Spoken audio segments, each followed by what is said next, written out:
Onde é que estamos, ô Mário? Na Rádio Carioca da Gema. Rádio? Na TV Carioca da Gema. Lá, Mário. É a boca torta, lá, faz o... Como é que é? Mário Silva. O cachimbo faz o vício da boca torta. E se bobear, o cachimbo cai. Cai. E não anda mais. Mário TV Carioca da Gema. Mário Silva. A primeira TV... Como é que é? Cast.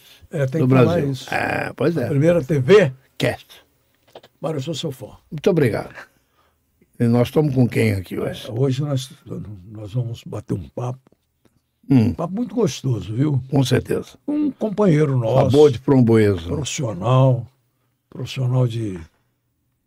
de alto nível, né? Sim. De alto nível, que faz polícia também. Ele vai lá embaixo e vai lá em cima. Ele não quer saber, ele é repórter. E repórter, você sabe que encara tudo, né? Encara tudo porque ele vive aquilo e vive daquilo. Repórter como você, como repórter em carangu com caroço e sem caroço. Isso eu não sabia. Mas eu botei para você isso. Mas, Mário, por favor. Pode que eu apresente ele? Eu gostaria muito que você apresentasse com Olha aí, gente. dignidade e colocando um tapete vermelho para ele aqui. Antes você dá aquele seu clique lá, aquele Pix. Para pedir... Pix. Pedir a... credencial. Exato. Bom, nosso convidado aqui do Abirrano pode sim, olha lá, pode sim. Pode sim, o nosso TV Carioca Fábio da Barreto. Gema. Para quem não conhece o Fábio Barreto, e pouca gente não conhece, ele trabalhou na TV Record, trabalhou na TV Bandeirantes, trabalhou na canal 506, que é o meu nome? Rede TV. Rede TV, e hoje, mais uma vez, está de volta o SBT. O SBT. Trabalhou no Rio, em São Paulo também? Em São Paulo também. E trabalhou no Ceará. No SBT Ceará, afiliado a Jangadeiro. Falando aqui em nome do meu amigo Hilton Abirran, que, além de ser meu amigo, foi um dos melhores, talvez, com certeza, o melhor chefe de jornalismo que eu tive, porque era uma pessoa que falava onde deixava falar. Recebo ele de braço aberto, porque foi meu estagiário, se eu assim posso dizer. Claro. Foi pau para toda obra, batia escanteio, fazia gol de cabeça, está com a gente aqui hoje. Sem goleiro amarrado, né? Sem goleiro amarrado. Tá bom. Posso Mário. dar o pontapé inicial aqui? Claro, Mário. Começando pelo estágio na Rádio Nacional. Quer dizer, eu sei que você é sobrinho do Jaime Barreto. Isso. Narrador lá de Manaus. Da Rio Mar de Manaus. Na Rio de Manaus. Difusora Manaus, Rio Mar Manaus. Exatamente. E ali é um celeiro, porque o Denis Menezes era amazonense. Era, não? É verdade. E o J. Santiago também o é. Também. Manaus é um celeiro. Grandes comunicadores, grandes cronistas. O J. Santiago? J é uma pessoa maravilhosa. Mas depois vai contar a história da ventania. Não posso contar, não. Aí vai lembrar lá depois. Bom, primeiramente eu quero agradecer muito pela oportunidade de estar aqui. É uma honra muito grande, uma satisfação, a minha consideração, a minha estima. Eu fiquei muito feliz com esse convite, porque estar ao lado do Mário, estar na sua frente, Wilton, é maravilhoso por várias razões. Primeiro que não é demérito nenhum a gente assumir isso publicamente, porque tudo que a gente faz e tudo que a gente desenvolve, a gente aprende olhando para quem sempre fez, para quem sempre executou. E vocês, não estou aqui para puxar saco, não estou aqui para dizer nada do contrário disso, estou aqui para falar a verdade. Vocês são duas pessoas referenciais, são dois ícones, são duas pessoas que eu tenho profundo respeito, e como eu tive a oportunidade de trabalhar ao lado do Mário Silva, eu confesso que eu aprendi muita coisa observando o Mário trabalhar.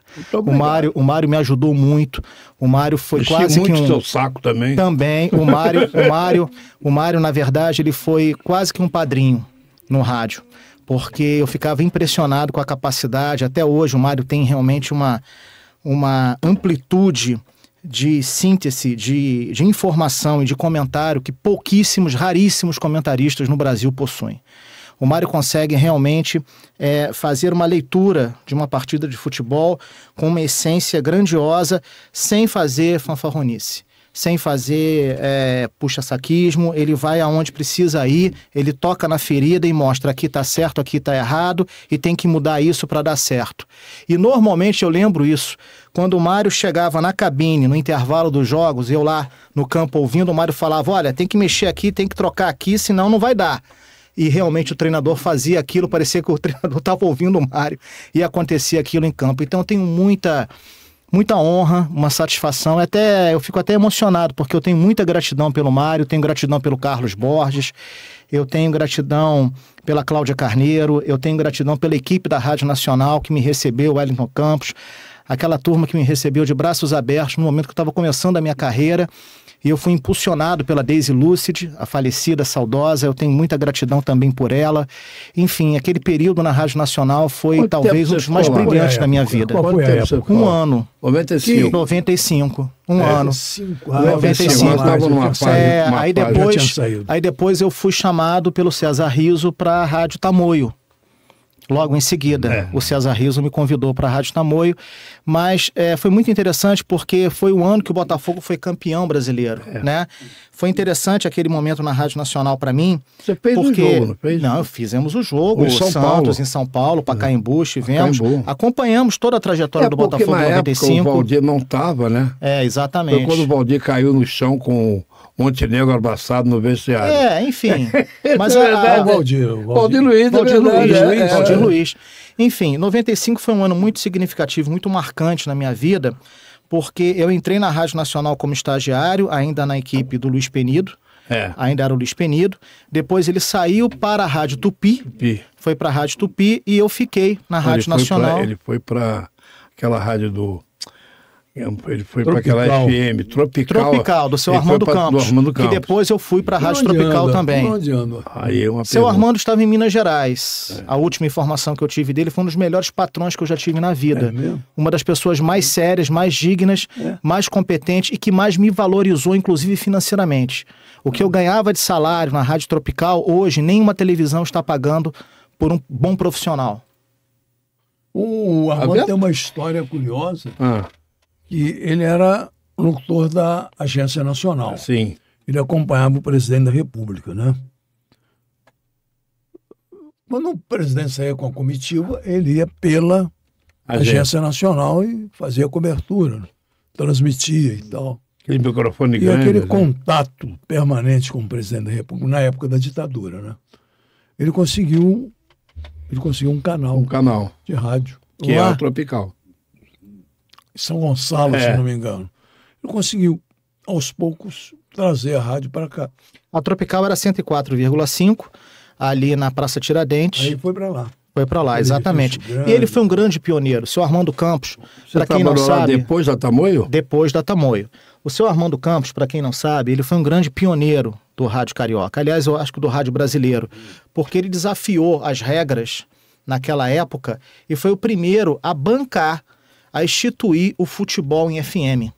E aquilo sofria uma resistência muito grande, nem os próprios profissionais queriam trabalhar em FM porque achavam o rádio FM completamente desapropriado, completamente desconectado, completamente fora do padrão futebol. O alcance era curto, o som era completamente diferente, era um som seco, era um som agudo, não tinha aquela amplitude, aquela reverberação acústica que o AM proporcionava. Quem era o narrador na época, senhor? Era o Luiz Carlos, depois foi o Cidney Marinho. Chegou também a ser o Penido. O Penido saiu. Logo depois saiu. Eu estava ainda na Rádio Tamoio. Só como detalhe, eu trabalhei na Rádio Continental. Comecei lá aqui no Rio de Janeiro. E quem estava lá e trabalhava comigo também, éramos repórteres da equipe do Palu, era o Armando Campos. Ele era repórter comigo. Eu, Armando, Paulo Caringe. Alfredo também, na época do Alfredo Carlos, Hélio Lopes. E o Armando Campos estava lá já. Mas ele... O seu Armando Campos... Paralelamente, ele era locutor da Voz do Brasil. O seu Armando Campos, ele foi um empreendedor, ele foi uma pessoa que deslumbrou, um visionário no rádio, um grande visionário. Fábio, você quando foi começar pela Nacional, porque... Foi quando nós conhecemos, foi uma indicação da Daisy, né? Atendendo um pedido do seu exatamente. Tio. E nós estávamos numa fase ruim, né? Porque a equipe era eu. Era eu, Carlos de Borges, Wellington. E o Wellington e acabou. A Cláudia era a coordenadora, só tinha 3 só. E o Fábio chegou batendo escanteio, fazendo gol de cabeça, cruzando. Fazendo até 2 coberturas diárias. Ele fazia 2 clubes. 2 clubes por dia. Mas o Botafogo era o clube religioso. Era o clube Era o setorismo, era o Botafogo. Você é Botafogo? Bom, olha, essa história, deixa eu contar essa história muito rapidamente. Eu nunca tive, na verdade, a minha família é tricolor, a minha família é fluminense. Toda a minha origem, ela é tricolor. Primos, tios, avós, enfim, minha família nasceu no berço tricolor. E as minhas primeiras festas de aniversário eram tricolores. Em 80, surge aquele esquadrão, Zico e companhia do Flamengo. O meu padrinho, ele destituído da família, o Jairo Langoni, o meu padrinho destituído da família, um grande flamenguista. E ele começou a me pegar em casa aos domingos para me levar ao Maracanã, eu criança, para assistir o Zico. Assistiu o Andrade, o Adílio, o Júnior, enfim, assistiu o Raul, enfim, o Leandro. E eu me apaixonei por aquele time do Flamengo. Me apaixonei. Aliás, quem gosta de futebol, quem gosta de esporte, falar alguma coisa contrário ao que era aquele time, realmente é bater cabeça na parede, porque é inviável você não gostar. Quem gosta de futebol era apaixonado por aquele time do Flamengo. Isso aí, independente do clube. Inclusive, eu tenho amigos até hoje que me confessam, olha, eu sou vascaíno, eu ia ao Maracanã para ver o Flamengo. Eu sou fluminense, eu ia ao Maracanã para ver o Flamengo. Né? Isso era muito comum naquela época. E eu me apaixonei por aquele time do Flamengo. Me apaixonei. Então, eu me senti um flamenguista. Mas... Por conta daquele time. Até hoje eu sou apaixonado pelo Zico, até hoje eu reverencio aquele time foi fantástico. Mas veio o ano de 1995. Veio o trabalho profissional na Rádio Nacional. E a Rádio Nacional, ela foi não só um sinônimo, mas ela foi um prêmio na minha vida, porque você trabalhar naquele lugar carregado de história, carregado de sentimentos, aquele estúdio, aquele teatro, né, aquele palco da Rádio Nacional, por ali passaram os grandes cantores do Brasil, por ali passaram os grandes artistas, os grandes profissionais, enfim, os grandes empreendedores da comunicação brasileira, os maiores e melhores. As pessoas precisam estudar a Rádio Nacional para entender o que era a importância da Rádio Nacional naquele contexto. Então, para mim, estar ali na Rádio Nacional era algo muito, muito afetivo, emocional. Era uma coisa que me descontrolava emocionalmente. Então eu tinha, às vezes, que me colocar no chão. Opa, respira, calma, encara isso com muita normalidade, porque é encarando com normalidade que você chega onde você precisa chegar. E aí a Rádio Nacional passou por aquela dificuldade na sua equipe de esporte e eu fui agregado a essa equipe com muito valor. Garoto novo, eu tinha 25 anos, quer dizer, nem tão novo assim. Dois mariolas e um pé de exatamente. E eu mergulhei de cabeça naquela proposta, porque eu enxerguei naquele momento, naquela situação, uma oportunidade profissional e uma oportunidade de vida. Primeiro, estar ao lado dos melhores, dos grandes. E segundo, estar nesse ambiente chamado Rádio Nacional, que a gente fazia, qualquer lugar do Brasil que você ia, você tinha retorno som local. A Rádio Nacional tinha um transmissor em Brasília e outro na Amazônia. Então ela retransmitia para o país inteiro. Da Amazônia, da Amazônia era um transmissor de 200 quilos. Era uma coisa fabulosa. Colocado ali na região amazônica. Para bloquear o idioma espanhol. Que vinha de fora. Exatamente. O castelhano. Exatamente. E outra coisa... A Rádio Nacional de Havana... Amazônia legal. Entrava na Amazônia. A Rádio de Havana entrava na Amazônia. Eu, quando fazia o programa com o Apolinho, Washington Nacional 80, um amigo meu estava exilado no Chile. No Chile, não. Ele estava no Japão. Se não me engano, foi o Ibe Teixeira, que era político aqui. E depois ele me escreveu, falou que num determinado momento ele ligou o rádio, devia ser essa onda da Amazônia, ouviu lá no Japão, rapaz. E uma outra coisa que talvez no Japão, eu e o Apolinho cumprimentando o público. Não, é impressionante. E talvez outra coisa que essa geração não saiba, e é sempre bom a gente pontuar e colocar, é que se as torcidas hoje dos clubes cariocas, elas são grandes em outros estados, graças à Rádio Nacional. Inclusive, o presidente do Corinthians, já falecido, Alberto do Laíbe, disse isso, que agradeço essa liderança, vocês agradeçam a Rádio Nacional. A Rádio Nacional. Que transmitia a Rádio Nacional no Nordeste, uma potência.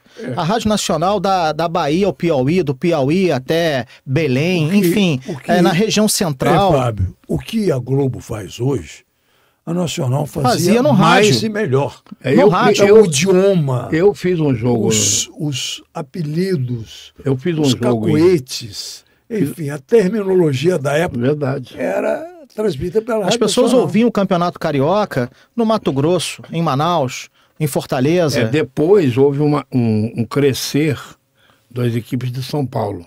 Principalmente o São Paulo e o Corinthians. Mas isso foi depois, né, Mário? Depois. Foi depois. Agora, eu fiz um jogo no Ceará, em Sobral, onde tem o Guarani. Sim. Que as duas rádios locais que transmitiam futebol entraram em cadeia com a gente. Sim. Eu e o Sérgio Moraes. Vê que a força da rádio, né? Mas aí você virou Botafogo. Não, aí vamos lá. Então, nesse ambiente da Rádio Nacional, cobertura do Botafogo, enfim, o Botafogo começou aquele ano muito mal, treinando num campo à parte, no Caio Martins, enfim, sem nenhuma estrutura. Antônio Rodrigues era o vice de futebol, Montenegro era o presidente do Botafogo, enfim, o Botafogo se organizando, se estruturando. E eu me apaixonei pelo Botafogo, primeiro porque o Botafogo é um clube muito receptivo, é um clube fácil de você trabalhar, é um clube que te deixa à vontade para você trabalhar. E naquela época não havia assessoria de imprensa, não havia amarras, não havia recortes, enfim, eu ia para o Caio Martins, passava o dia inteiro no Caio Martins, tinha o bate-bola nacional de meio-dia. O Flamengo já tinha assessoria de imprensa. Sim, mas não atrapalhava. Não era como é hoje. Ela até não esquecemos de citar isso. Não era como é hoje. O Márcio citou. A gente ia para concentração lá pro Hotel Flórida, no Flamengo, enfim. A gente ia pro Caio Martins, a gente ia para General Severiano. Muitas vezes eu saía de Caio Martins, de Niterói, ia para General Severiano à noite, tentar o presidente. Enfim, você tinha uma liberdade jornalística, você tinha, inclusive, a possibilidade de fazer a sua pauta, escolher a sua pauta. Você enchia o gravador, né, Mário? Verdade.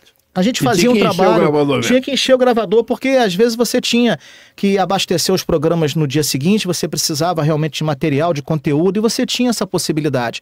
E era muito interessante, porque a cobertura era a observação, a cobertura era a sensibilidade, era o tato que cada profissional, que cada repórter tinha para com o espaço, para com o elenco, para com os jogadores.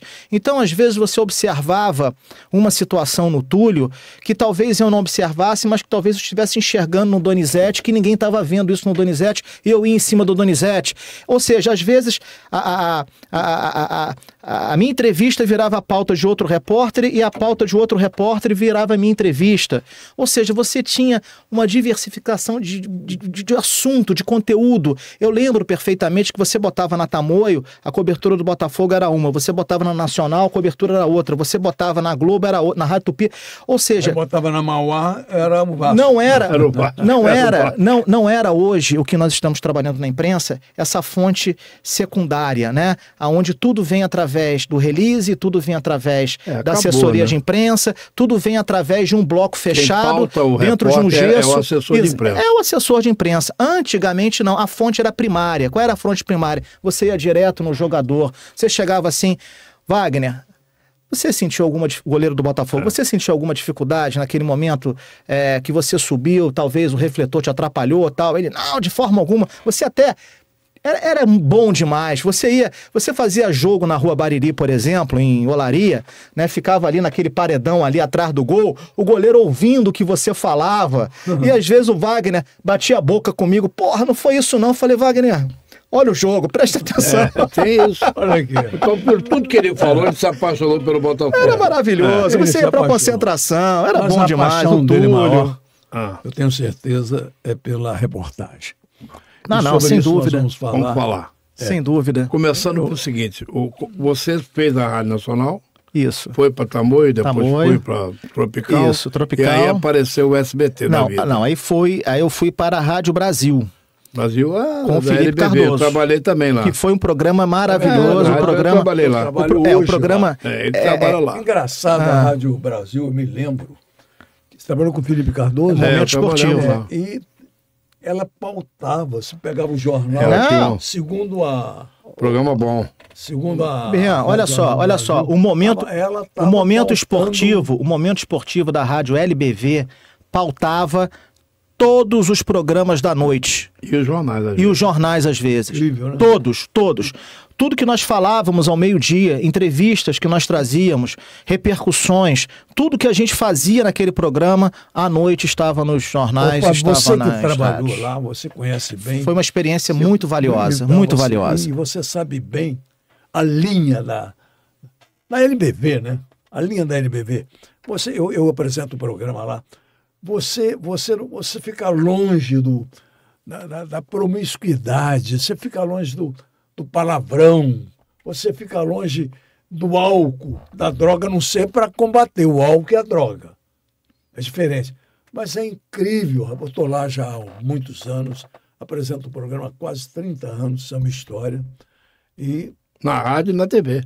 Rádio e TV, o programa é apresentado pela TV e passa no rádio de noite, aos domingos às 14h30. Eu tenho uma admiração.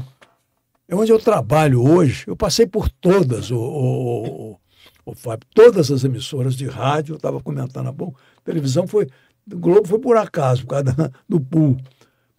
Mas ali eu me sinto tão bem na boa vontade de o TV, importante é a gente fazer o que a gente ama, onde a gente se sente à vontade, isso que é o mais importante. Pessoas amigas, as pessoas cuidam de você, te ajudam. Mas o Mário estava há pouco falando sobre o pioneirismo seu em usar colete a prova de balas. Numa guerra entre meliantes. Deixa eu só fazer aqui uma colocação importantíssima. Deixa eu só. Eu estava... a minha carreira na televisão, eu devo a Adson Coutinho. Adson Coutinho, que foi um grande repórter da TV Bandeirantes. Cadê o Adson? O Adson, não sei, estava na Record, não sei se o Adson não está mais na TV Record, ele agora faz projetos pessoais, enfim. Ele é uma pessoa incrível. O pai dele foi muito meu amigo. Muito tempo, eu sou muito grato ao Adson, porque eu me lembro perfeitamente que eu estava num momento esportivo. O telefone tocou, naquela época não existia celular com essa facilidade, enfim, o telefone celular era uma outra situação, quase ninguém tinha. Tocou o telefone do estúdio, era o Adson. Ele, Fabinho, você quer vir para cá? Pra Band? Eu falei, Adson, poxa, eu tô tão bem. Naquela época, inclusive, eu estava até... Você estava onde? Eu estava na LBV. Ele estava na Rádio Band? Ele estava na TV Bandeirantes. Ele estava na Trafic, né? A Trafic, que era a empresa que coordenava, que gerenciava o esporte da Bandeirantes naquela época. O J. Ávila, exatamente.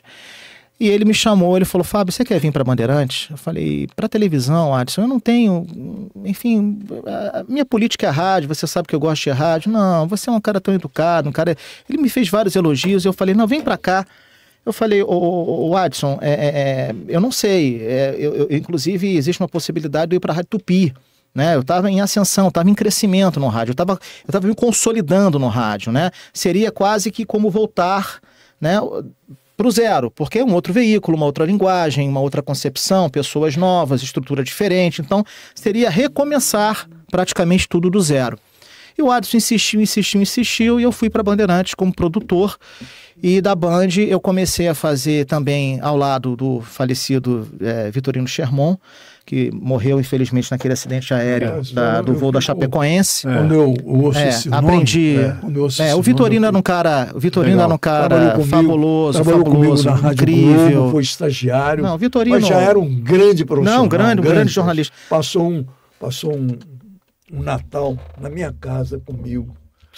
Cara maravilhoso, humilde, que humildade. Não, e o Vitorino tinha um texto fabuloso, incrível também. Tristeza. Então, assim, eu tive a oportunidade de trabalhar com o Vitorino, aprender também um pouco com ele. Baita profissional, trabalhamos juntos na TV Bandeirantes.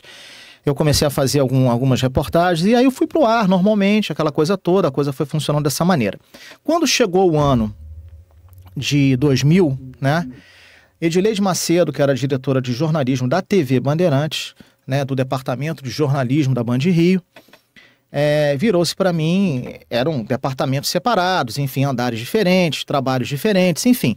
Mas ela passou a conhecer o meu trabalho, ela me chama na sala dela e fala assim, Fabinho, você quer vir para o jornalismo, fazer polícia? Eu falei, Edi, eu só trabalho com esporte, futebol, o negócio é bola. Não, você é um cara, enfim, me convenceu, assim como o Adson me convenceu para ir para televisão. E eu fui para Bandeirantes, para o jornalismo da Bandeirantes, a convite da Edileide Macedo, até porque também o salário naquela época era maior. Enfim, eu fui enxergando as possibilidades, entendendo as projeções, entendendo que aquilo seria salutar para minha carreira. E fui para a madrugada da Bandeirantes. Parabéns. Fiquei 7 anos. Parabéns. Mas, Mário, foi bom, né? Mário, como foi maravilhoso a Rádio Nacional, como foi incrível a Rádio Tropical, como foi fantástico trabalhar ao lado do César Rizzo na Tamoio, como foi gratificante trabalhar ao lado do Felipe Cardoso, como foi bom demais fazer esporte na Band. Experiências novas. Eu acho que a vida é isso, é você se reciclar, é você se reconstruir o tempo todo, né? Hoje nós estamos aí com uma diferenciação completamente antagônica ao que nós tínhamos no passado. Hoje você tem internet, rede social, você tem uma série... E eu preciso sempre também estar me modernizando, entendendo, fazendo essa leitura numa nova fase. Então eram fases que se apresentavam na minha carreira e o desafio faz com que você se sinta motivado. Então foi muito motivador. E foram 7 anos na madrugada do Rio de Janeiro, nos governos Rosinha, Garotinho, aonde as operações policiais só aconteciam na madrugada, por determinação da Secretaria de Segurança. Então, nós acompanhávamos operações policiais todas as noites. Eu passei o momento mais crônico da violência carioca nas linhas expressas, onde a linha vermelha fechava quase todos os dias, a linha amarela fechava... Colete. O colete à prova de balas, ele veio em 2004, 2005. Porque nós passamos por situações muito desagradáveis, perigosas, de muito desespero, de muito pânico. Eu disse anteriormente, repito aqui, eu passei por 4 situações na minha vida que eu não desejo a ninguém, mas situações das quais eu me coloquei, não é nem eu ter me colocado em risco, eu fui em busca da informação, em busca da notícia. Acontece. Exatamente, Mário, as coisas aconteceram. Eu passei uma situação na Vila dos Pinheiros, na linha amarela, onde eu quase fui atingido, no Morro do Dendê, na Ilha do Governador, na Vila do João, na Avenida Brasil, ali em frente à Fiocruz, pesado. Foram situações que eu vivenciei, situações que eu passei e que nos obrigaram a levar essa pauta para a redação, de chegar para a direção da Bandeirantes e falar, olha, nós estamos aí diariamente em risco numa exposição, não porque a gente queira, porque a circunstância jornalística nos leva a isso. Não é uma atitude irresponsável, inconsequente, não, são situações que você está ali à procura da notícia. Então, quando nós recebemos da Bandeirantes o primeiro kit de colete, algumas pessoas taxaram isso como algo completamente sensacionalista, como algo completamente fora do padrão. Hoje é obrigatório, é item obrigatório, né? O jurídico das empresas exigem que os seus profissionais estejam protegidos com coletes à prova de bala. Ah, mas o colete à prova de bala, ele vai evitar que aconteça? Não vai evitar, mas ele vai minimizar talvez a sequela ou a consequência. Me dá um parênteses aí, só me lembrei de um fato que eu gostaria de perguntar a você, já que você ficou 7 anos fazendo isso. Até onde foi a irresponsabilidade da presença do Tim Lopes naquele local? Porque, veja só, ele estava lá, ele não estava infiltrado, ele estava lá pela televisão, porque a matéria era para a TV Globo. A matéria era para a TV Globo. E aquilo foi um risco danado, gente. Ô Mário, todo jornalista dá um passo à frente, além daquilo que ele pode. Eu mesmo sou um desses. Eu sempre vou hoje menos um pouco, porque a situação hoje está pior do que antes. Mas eu diria para vocês que todo bom jornalista, ele quer sempre dar um passo à frente. Ele sempre quer ultrapassar o seu limite. Tanto é que o Tim Lopes, a gente lembra que ele já tinha terminado a matéria, ele já tinha feito, ele já tinha inclusive entregado o seu material ao seu entregador, enfim, a pessoa que estava ali ao lado dele trabalhando naquele dia. Ele já tinha terminado tudo, só que o ímpeto da notícia, né? Isso é que diferencia o jornalista do jornalista. O ímpeto da notícia, o debruçar por um algo a mais para ter o diferencial, levou o Tim Lopes a retornar a subir o morro novamente? Aí ele estava num baile. Ele estava no baile. E aí ele foi descoberto. Ele foi descoberto porque ele tinha uma câmera piscando aqui e viram. Exatamente. Ou seja, ele poderia ter. Viu a câmera. Sim, Abirran, e aí pegou. Ele poderia ter terminado ali. Ele poderia ter terminado. No momento que ele entrega naquela época nem era cartão de memória, enfim, era uma fita menor, eu não sei exatamente porque naquela época não existia a tecnologia de hoje. Mas no momento que ele entrega o seu material, né, ao seu portador, ele poderia ter terminado ali. Mas alguma coisa o fez voltar. Alguma coisa o fez entender que ele poderia fazer algo melhor ainda do que ele poderia ter feito. Deu no que deu. E aí aconteceu o que aconteceu. Você faria esse tipo de trabalho? Naquela época, sim. Hoje não, porque hoje eu sou um rosto que facilmente não tem a menor condição de fazer. Hoje em dia, Mário, eu vou na Uruguaiana. Eu estava outro dia na Uruguaiana. Aí um camelô olhou pra mim e falou assim: ô Barreto, você não tá com nenhuma câmera escondida aí não, né? Eu falei: não, meu amigo. Olha só. Eu falei: não, meu amigo, eu só vim aqui, eu só tô passando por aqui, eu só vim aqui falar com um amigo e tal. Então, Fábio, é o seguinte, o Mário... Acontece que as pessoas passam ali no Uruguai em frente ao mercado. Enfim. Outros tempos. Repórter, da nossa época, inclusive um pouco antes, os repórteres iam fazer cobertura do cara que foi preso, do bandido que tinha sido morto. Ele não ia fazer cobertura do tiroteio. Não ia. Até porque não tinha esse tiroteio todo. Não tinha essa coisa. Então, aí começou um amigo meu, que o pai dele se aposentou, era comandante da Varig, se aposentou e comprou uma casa na subida do morro, na subida. E ele esse meu amigo contou, que o pai dele disse: olha, eu vi construir o primeiro barraco, lembra? O primeiro barraco. Hoje tem milhares de pessoas morando no mesmo lugar. Então era difícil. Olha, você lembrou bem, eu fiz uma matéria no Alemão, isso lá, acho um pouco antes de você chegar. Eu fazia o Lausanne à tarde, de 2 às 6. Eu fazia Cidinha, descansava e voltava no Lausanne às 2 horas.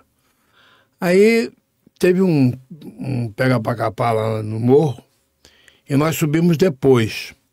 E o bandido, é engraçado, mas é sério, o bandido se escondeu dentro do armário. E a dona do barraco, nem era um barraco, uma casa de alvenaria, ela, depois relatando, quando a polícia entrou, ela apontou para o armário e disse que ele fez assim. O cara não quis saber, né? Sentou o dedo, deu uns 7 tiros no armário. E ele morreu dentro do armário. Olha. Aí abriram o armário, olha que coisa, abriram o armário, o cara caiu. Adivinha aqui, na minha frente, na frente do outro repórter. Um negócio desagradável. Então você chegava depois. A única vez que eu cheguei antes, houve um acidente na Avenida Brasil e eu fazia a fatídica Avenida Brasil, né? Entrava no Brasil, engarrafava, aquelas coisas. E a Isabela Scalabrini, que foi nossa estagiária lá. Que foi nossa repórter. Ela era estagiária nossa na época. E ela estava comigo. E aí, o que aconteceu? O PM, que foi parar o trânsito, a ambulância que vinha pela seletiva atropelou o pobre do PM, que morreu. E nós viemos pelo outro lado e paramos na seletiva de lá, que estava engarrafado também, e pulamos aquela mureta. Quando nós pulamos a mureta, ela falou assim: cadê o cadáver? Eu falei: se você chegar um pouquinho para a esquerda, vai pisar no cérebro dele. Nossa. Ela começou a chorar. Que é complicado esse negócio, mas a gente chegava depois. Eu nunca vi um tiroteio na minha vida. Na minha época, nós fazíamos tudo em loco, né? Eu também me refiro, não citei também a quarta situação muito grave que eu passei ali no Catumbi, ali no Turano. Ali era brabo. Ali era brabo. Ali eu vivi uma situação terrível, porque chegaram a apontar para você, não? Algumas vezes. Para a equipe, já, algumas vezes. Algumas vezes, Mário. Nós passamos por algumas situações bem desagradáveis. Eu, Ricardo Lisboa, e o falecido João Souto. Você trabalhou com aquele cinegrafista que morreu naquela manifestação? Eu trabalhei com Santiago Andrade. Santiago Andrade também. Trabalhei com Santiago, foi um grande amigo meu, um grande irmão meu. Nós trabalhamos juntos 1 ano na Bandeirantes, fazíamos equipe durante 1 ano.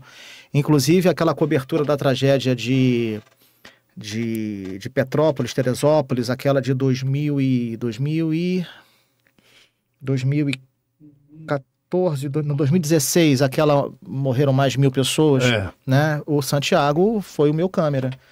Né? Nós éramos muito amigos. Santiago é uma pessoa muito querida. Para você também? Algumas vezes. Isso apontaram na Vila do João, apontaram na linha vermelha. Enfim, algumas situações das quais impagáveis, assim, mas nós éramos muito corajosos. Inclusive, eu vivi uma situação, aquele 22º Batalhão de Polícia Militar que fica na linha vermelha, ali próximo ao Fundão, na época em que ele era construído, né, os traficantes ali do Complexo da Maré invadiam, né, invadiam o terreno, canteiro. Né, o canteiro de obras, exatamente. Eles invadiam aquilo ali para tomar conta daquele espaço, para não deixar a obra seguir. E a polícia sempre ia lá para botar para fora. Numa dessas madrugadas, nós fomos atrás da polícia, havia essa informação de que um grupo teria invadido ali o canteiro de obras do 22º Batalhão. Nós chegamos...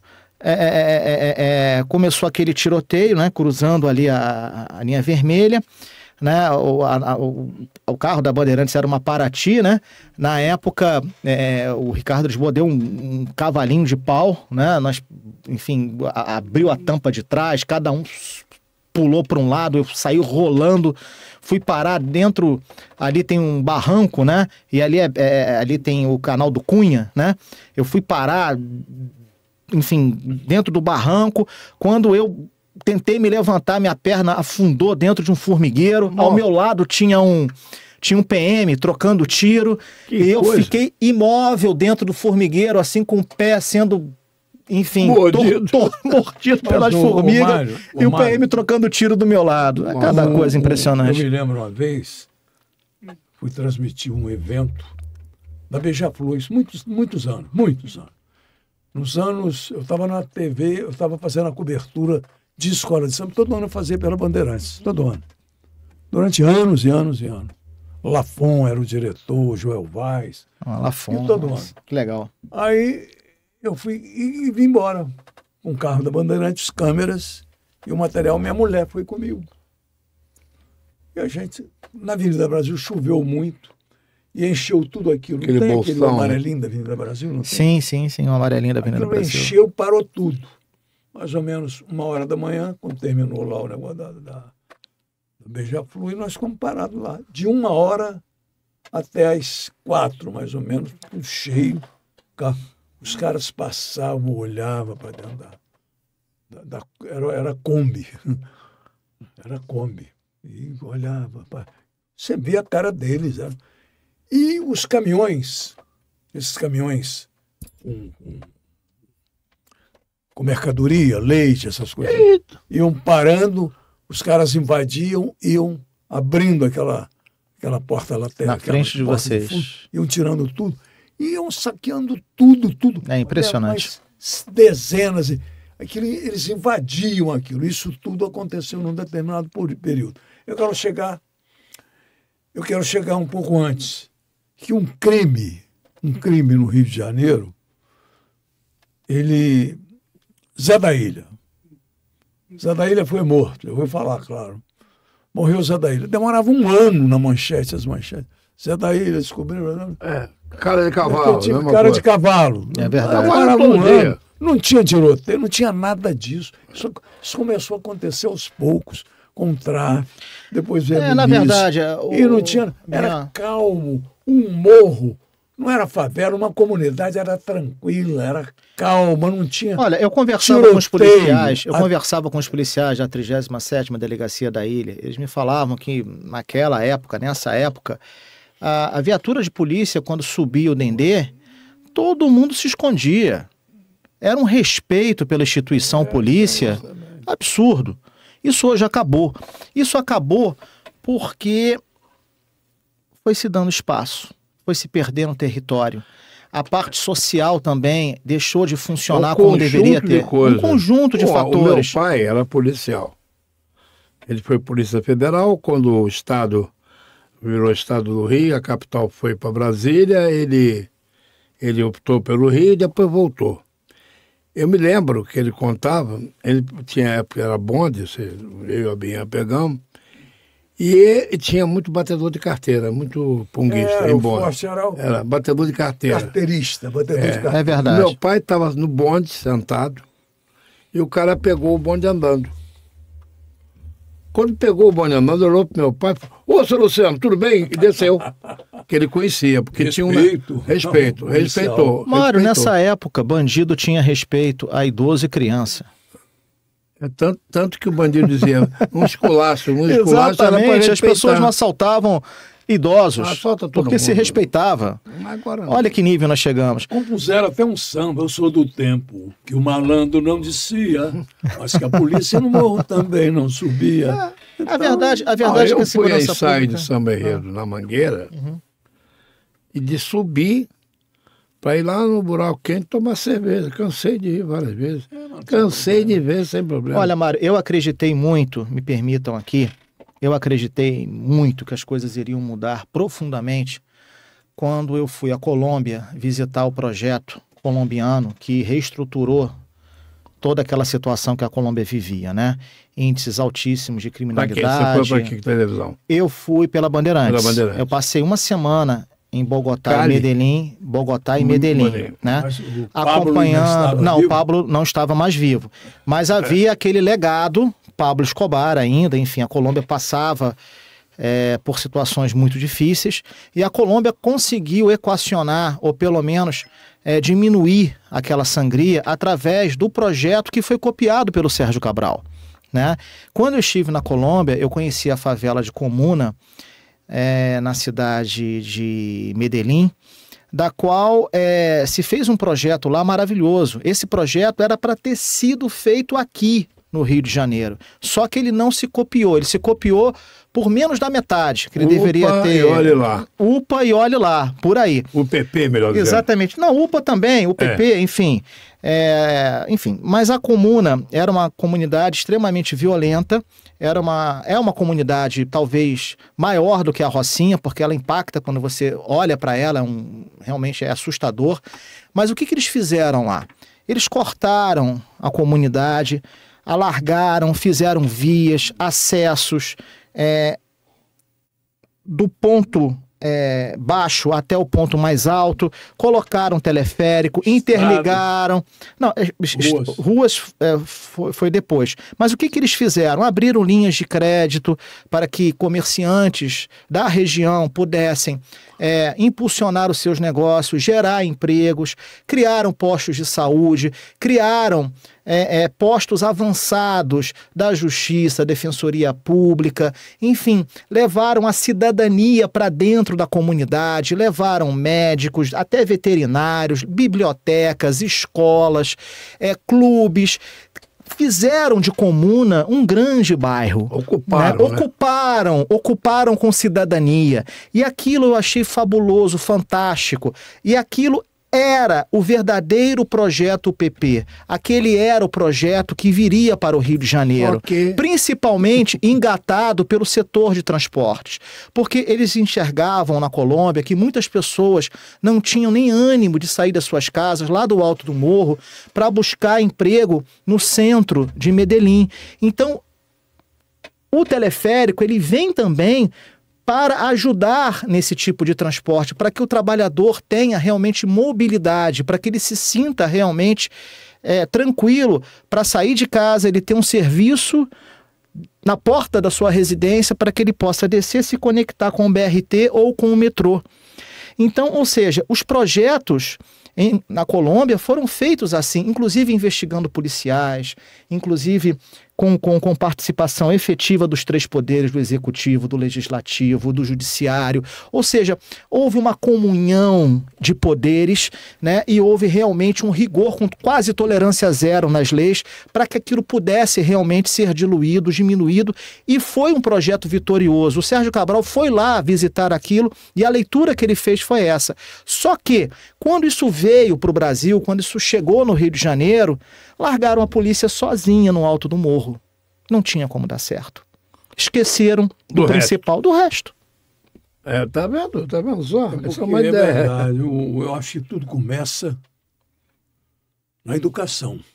Todo processo começa na educação. Todo processo começa na educação. Eu me lembro que uma vez o Brizola chegou em frente ao Morro do Pavãozinho, lá na rua Sá Ferreira.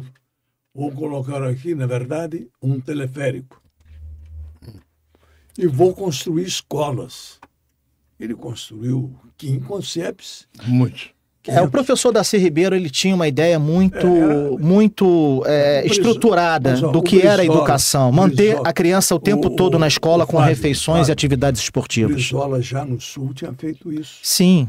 Lá no Sul ele já tinha construído. Mas, Abirrel, o problema do Brasil, o problema do Brasil... E aqui ele com o Darcy Ribeiro começaram esse projeto de como é que é o Brizolão?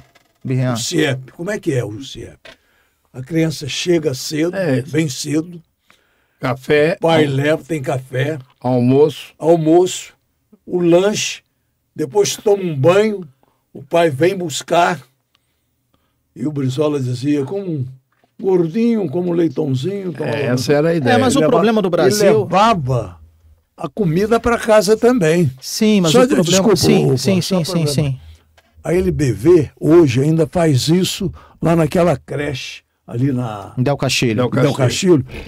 Leva criança, mais de 1000 crianças. A criança chega, aprende como se alimentar, aprende higiene, sai, quando o pai vem buscar, leva alguma coisa para comer em casa e o pai... É educação. O pai aprende com a criança, com o filho, que tem que lavar a mão antes, depois. Era o projeto do Darcy Ribeiro e do Brizola em relação à educação, onde começa tudo. Esses caras, eles acabaram com os CIEPs, acabaram com os brizolões, por causa de política, acaba com a política. O problema do Brasil... Esquece a política, vamos pensar na educação. O Brizola fez isso, vamos manter isso aí. O mal da covardia. Só porque ele é contra o Brizola, vai tirar, não. Um não dá sequência ao do outro. Né? O problema do Brasil, o grande problema do Brasil, é que nós não temos políticas de Estado. Nós sobrevivemos com políticas de governo. E com isso, nós estamos vivendo até hoje com ações improvisadas. A gente não consegue construir nada para o amanhã. A gente tenta improvisar para o hoje, para o agora. E quando isso se desfaz, a gente volta sempre para a estaca zero. A política precisa ser de Estado, a educação, a segurança, a questão também muito ligada à moral e cívica. Enfim, existem várias tangentes, existem várias vertentes que a política... Tudo começa na educação, tudo começa lá embaixo, nas origens. Nós não temos isso. De frequentar o colégio. Não adianta. Ele foi crescendo, ele podia estar crescendo naturalmente. Todo mundo sabe como tem que fazer. Acreditando na educação. Todo mundo sabe como tem que fazer. Fábio, diga uma coisa. Você fez o Cidade Alerta. Cidade Alerta. Você fez o Cidade Alerta com o Wagner Montes. Isso. E pegou de rebaba também. E mesmo antes do Wagner Montes, que era parceiro, o Wagner Montes é gente muito boa. Foi repórter comigo na rua. Verdade. Me tratava maravilhosamente bem. Foi repórter comigo. O Datena, que também foi repórter comigo. Foi. O Datena foi. Eu fiz jogo de futebol com o Datena. José Luiz Datena. Lançado pelo grande Luciano do Vale. Ele narrando. Depois ele fez tudo. Junto com quem você falou? Com o Luciano? O Luciano do Vale é que narrou, ele levou Luciano ele do Vale. Ele que botou o Datena. Como é que. Porque eu vejo ele sai disparando contra todo mundo, contigo ele fazia isso? Não, comigo não. O Datena, comigo, eu sou muito grato a ele. Eu sou muito grato a José Luiz Datena. Ele projetou o meu trabalho, ele me ajudou e ele sempre foi muito delicado, muito cortês e muito justo comigo. O Datena gosta de quem trabalha, o Datena gosta de quem se dedica. E o Datena foi uma das poucas pessoas, ou uma das pessoas no meu meio, eu diria que durante a minha carreira, que enxergou potencial no meu trabalho. Eu sou muito grato ao Datena. Inclusive, foi ele que me ajudou a ir para São Paulo. Eu cheguei a apresentar o Brasil Urgente Nacional algumas vezes, porque o Datena chancelou isso, senão ele não daria essa oportunidade.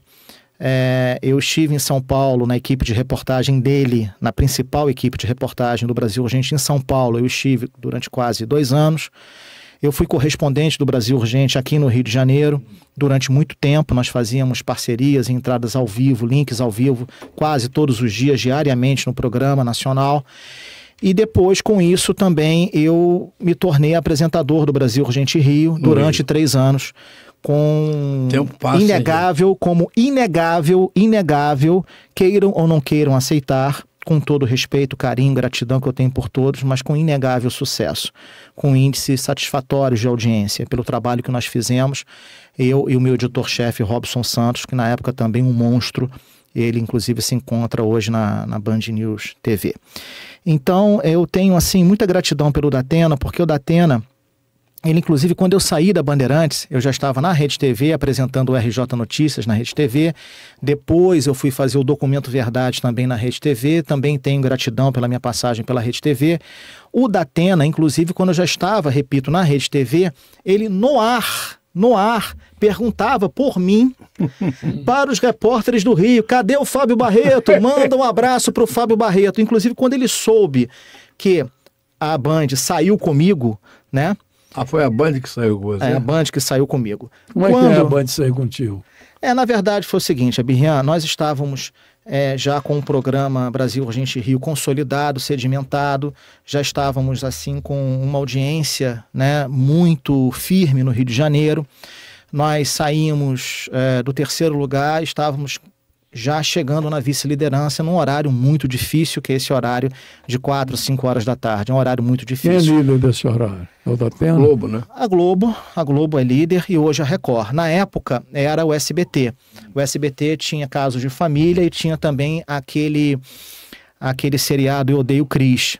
Então nós batíamos ali a tarde toda com esses 2 produtos do SBT e nós criávamos, né, na verdade, metodologias, projetos, fazíamos realmente direcionamentos para tentar atingir a vice-liderança. E em alguns momentos nós chegávamos a essa vice-liderança. Então, quando o programa já estava sedimentado no Rio de Janeiro, a Bandeirantes decidiu acabar com o projeto Brasil Urgente em todas as suas capitais.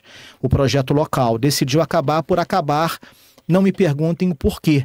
Com isso, a Bandeirantes alegou que não teria mais condição de ficar com o meu trabalho e eu fui para a Rede TV. E quando o Datena soube, né, que o Brasil Urgente Rio tinha terminado e quando ele soube que eu estava me despedindo da Band, ele foi ao ar e disse: a Band está fazendo um grande erro no ar para o Brasil inteiro. A Bandeirantes está errando em mandar o Fábio Barreto embora.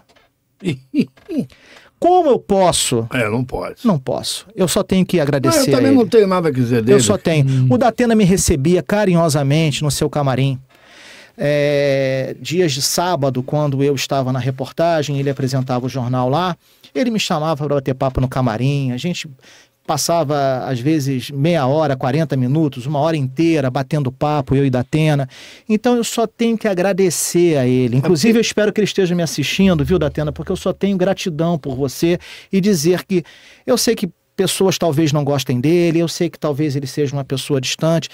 Não, eu respeito todas as opiniões. Eu acho ele autêntico. Ele é autêntico, ele é verdadeiro, ele fala na sua cara. Tem um detalhe interessante. Eu trabalhei com uma pessoa, que o Abirrian trabalhou com ele também, que tinha um apelido de vento encanado. Sabe por quê? Por quê? Só fazia mal. Olha só, ele, depois eu vou dizer o nome dele, ele, além de ser um cara que me tratava muito bem, quis me levar para Tupi 2 vezes, conhecia tudo de aviação, era o gato mestre, Carlos Marcondes. Carlos Marcondes foi muito meu amigo, certo? Ele era meu amigo. E era meu amigo. Agora, não sei, cara. E olha, eu vou falar uma coisa para vocês. Eu não só tenho gratidão, eu não somente tenho gratidão pelo Datena, como também aprendi a apresentar jornal, aprendi a fazer muita coisa em televisão observando o Datena. Pela capacidade dele, pela maestria, pelo conhecimento, pela leitura que ele faz da imagem, pela velocidade que ele adota em cada imagem. Ou seja, ele é um grande profissional, ele é o papa, ele é o mestre desse tipo de jornalismo. Você trabalhou com Marcelo Rezende? Não trabalhei com Marcelo Rezende. E o Wagner, tudo bem? O Wagner foi maravilhoso. O Wagner me abraçava, me beijava. O Wagner me chamava do homem do sapato amarelo. Porque teve uma reportagem lá na... Ele era o máximo. Porque teve uma reportagem lá na Baixada Fluminense. Eu usava aqueles sapatos... mocassim, não me lembro, enfim, que era... Mas era amarelo mesmo? Era amarelo, era marrom, era amarelo amarronzado. Cor de burro quando fode. Exato. Conhece cor de burro quando fode? Exatamente, cor de burro quando fode. E aí eu lembro que eu fui percorrer o caminho do criminoso, reconstruir a cena de um crime. Eu fui reconstruir a cena de um crime. E aí o câmera me pegou pelo sapato. Ele veio me trazendo pelo sapato e foi abrindo. Quando voltou pro Wagner, e aí ele falou, Fábio Barreto, o homem do sapato amarelo. Mas aquilo era carinhoso, aquilo era festivo, aquilo era muito bom. O Wagner tem dois lances curiosos, interessantes, engraçados dele, né? O primeiro foi, ele fazia uma cobertura de carnaval, que a gente fazia, nacional, desde a Continental, então, e o Wagner na Tupi, o Wagner Monte. E aí ele pega ele de repórter. Aí tá lá a escola desfilando, aí ele pega o microfone, bota o microfone, diz no pé, bota o microfone no pé do sambista. Ele era muito autêntico, né? Ele era muito autêntico. Diz no pé. Ele foi o Wagner foi repórter meu, e o Ivo Melo, que foi muito meu amigo, grande. Deixa eu só... Mais um detalhe do Wagner. Aí eu estou na Rádio Nacional, apresentando aquele programa de manhã, aí o Wagner chega, eu não sei o que ele foi fazer lá. Ele tinha saído da Tupi antes, ele já estava bem na fita, quando ele foi na Rádio Povo Nacional. Na TV, né? Porque o Wilton Franco me ligou pedindo para ceder a Ágata, Iris Ágata, para o programa Povo na TV. Povo na TV. Aí o Wagner falou, Birran, você sabe que eu queria ir para a Rádio Nacional, na época eu era o diretor da Rádio Nacional, eu e o Wagner Luiz. Eu queria ir para a Rádio Nacional. Quando eu saí da Tupi, eu fui procurar emprego na Rádio Nacional. Aí o Wagner virou para mim e falou o seguinte, sinto muito, mas você tem o meu nome, Wagner, vai atrapalhar naturalmente, vai confundir, porque o Wagner era locutor, como é que é, dos grandes espetáculos, né? Mestre cerimônia. Mestre cerimônia, grandes espetáculos. O Wagner me barrou porque eu tinha o nome dele. Deixa eu aproveitar essa oportunidade para falar uma coisa que eu acho que é muito importante, que pauta muito a minha carreira nesses 31 anos já de profissão. 31 já? 31 já de profissão. O tempo passa rápido. Gratidão. Na vida você tem que ter gratidão. Gratidão por todos. Como eu tenho gratidão por você, Mário, tenho gratidão pelo Carlos Borges, tenho gratidão pela Cláudia Carneiro, tenho gratidão pelo Adson Coutinho, que me colocou na televisão, eu tenho gratidão por alguns diretores, eu tenho gratidão pelo Ricardo Boechat, que muito me ajudou, muito me projetou. Então, para aí um pouquinho. Que cara talentoso é esse? Fantástico. O Boechat era fantástico. Que cara o Boechat, talentoso. O Boechat impulsionou também a minha carreira na Band Rio. Eu queria que você falasse mais do Boechat. Do Boechat, exatamente. Não, o Boechat esse profissional. Não, o Boechat era um cara que ele foi embora. O Boechat era um cara muito humilde. Eu vou contar uma história aqui. Essa, com certeza ninguém sabe. O Boechat, quando ele foi contratado pela TV Bandeirantes, ele foi contratado para ser colunista do jornal da Band. E ele ainda fazia a coluna dele no Jornal do Brasil. E ele ia para a Band, sempre por volta das 6, 7 horas da noite. Ele entrava ao vivo, ele já tinha saído do Jornal Globo. Né, ele foi contratado pela Bandeirantes para ser colunista do Jornal da Band. Ele não foi como diretor, não foi como nenhuma, digamos assim, autoridade dentro do corpo administrativo da Band. Ele foi apenas como mais um profissional contratado para fazer um trabalho de comentarista no Jornal da Band. Quando o Boechat chega na Band, ele chega com um total desconhecimento do produto televisão. Ele não conhecia o produto televisão. Era um profissional que trabalhou muitos anos no jornal, trabalhou na mídia impressa, enfim, outro mecanismo, outra metodologia, completamente. São veículos diferentes, né? Aliás, para quem não sabe... A principal coluna do Jornal o Globo, enfim. Mas ele foi para o Jornal do Brasil, ele estava no Jornal do Brasil. Quando ele chega na Band, eu já estava na equipe da madrugada, né, da Band Rio. E ele passava as noites, né, na redação da Bandeirantes, fechando o Jornal do Brasil, fechando a sua coluna. Ele estava ainda na coluna do JB. Ele estava na coluna do JB, ele ficava até de madrugada ali. Tinha saído da Globo, aí ele ficava de madrugada ali com a gente, comigo, sozinho na redação. Os funcionários iam embora, os redatores, os repórteres, todo mundo ia embora, e eu ficava apurando, ligando para os batalhões. Naquela época você ligava para os batalhões, ligava para as delegacias, eu fazia ronda. Ronda o que é? Você começa o seu dia ligando para... da 4ª delegacia até a última delegacia, depois você volta, liga para os bombeiros, liga para todos os distritos, Souza Aguiar. Eu fazia ronda, então eu ficava fazendo ronda telefônica para poder sair com a minha equipe para a rua para fazer a matéria da noite na madrugada. E o Boechat ficava ali na redação sozinho. E eu me aproximei muito do Boechat naquele primeiro momento. Nós ficamos muito amigos ali, né? Porque ficava só eu e ele na redação, ele fechando a coluna e eu no telefone. E ele começava a me perguntar assim, Fabinho, o que é passagem? Eu explicava para ele, não, Boechat, passagem é quando o repórter aparece na matéria segurando o microfone. Passagem é aquele momento da reportagem quando o repórter não tem imagem para cobrir aquela informação, ele precisa dar a notícia com a imagem dele, com a fisionomia dele, segurando o microfone. Isso é uma passagem. Aí ele me perguntava, o que é off? Off é o que você... o que é off? Off é o texto que você escreve e você lê, né? E aquilo não aparece, aquilo é coberto com a imagem. Offstage. Exatamente. Ele começava a me perguntar muito humildemente. Eu falava, nossa senhora, eu falava, cara, esse cara, ele é o papa do jornalismo carioca, me fazendo perguntas mínimas, perguntas simplórias, né? Mas com uma humildade, entendeu? Com um carinho, sabe? Com uma gentileza assustadora.